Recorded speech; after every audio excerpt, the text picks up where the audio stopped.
Halo kerabat Nara, salam kenal. Saya Dita Sabaria, Widyaswara Nara Bahasa dan dosen Bahasa Indonesia.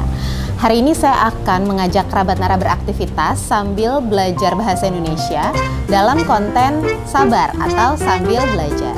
Nah, kali ini kita akan belajar dengan menjawab pertanyaan yang sudah masuk ke Nara Bahasa. Ada 5 pertanyaan yang sudah masuk. Apa saja pertanyaannya? Yuk kita bahas.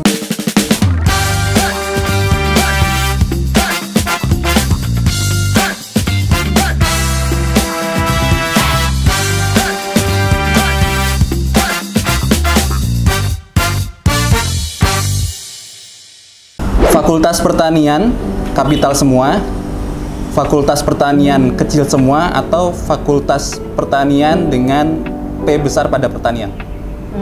Karena ini merupakan nama fakultas di salah satu universitas, tiap kata diawali huruf kapital. Jika hanya fakultas saja secara umum tanpa kapital. Sebagai pembelajar bahasa, apa sih yang harus kita lakukan agar lebih semangat dalam menggali ilmu bahasa? Ya, menurut saya motivasi untuk mempelajari apapun ini kan tergantung ya, kita akan memperoleh manfaat apa dari aktivitas tersebut. Nah, untuk bahasa kita dapat memperoleh paling tidak sih 3 ya manfaat dari penguasaannya, yaitu efektivitas pesan, efisiensi proses, dan peningkatan citra. Jika ada kata yang tidak terdapat dalam KBBI, tetapi lazim digunakan oleh orang-orang, misalnya kuncir, bagaimana menyikapinya? Ya, banyak sekali ya kata seperti itu yang kita temukan. Pakai saja di lingkungan sendiri. Kalau ada yang tidak paham dengan kata yang kita gunakan, diberitahu saja.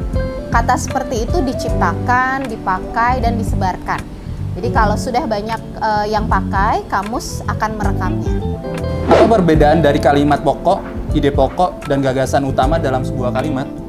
Ya, ide pokok itu gagasan utama. Nah, kalau kalimat pokok itu ide pokok yang dinyatakan dalam kalimat. Oke. Mungkin supaya terlihat bedanya, saya bacakan contohnya ya. Jadi ada contoh, sungai adalah sumber kehidupan manusia. Perkampungan manusia biasanya berkembang di sekitar sungai.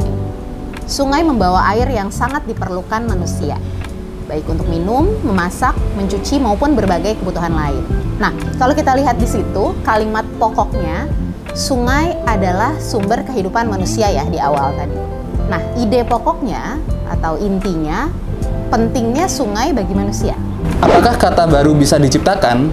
Jika bisa, bagaimana? Bisa. Buat dengan konsep yang jelas, lalu gunakan terus-menerus. Nah, contohnya ada kata sintas dan kinan. Sintas ini artinya terus bertahan hidup, mampu mempertahankan keberadaannya. Dan ini merupakan padanan dari kata survive. Nah, kalau kinan itu lawan kata dari kidal, artinya bersifat lebih terampil menggunakan tangan kanan daripada tangan kiri. Sekian Sabar episode 8 kali ini. Jika kerabat Nara punya pertanyaan seputar kebahasaan, bisa dikirim di kolom komentar ya. Sampai jumpa!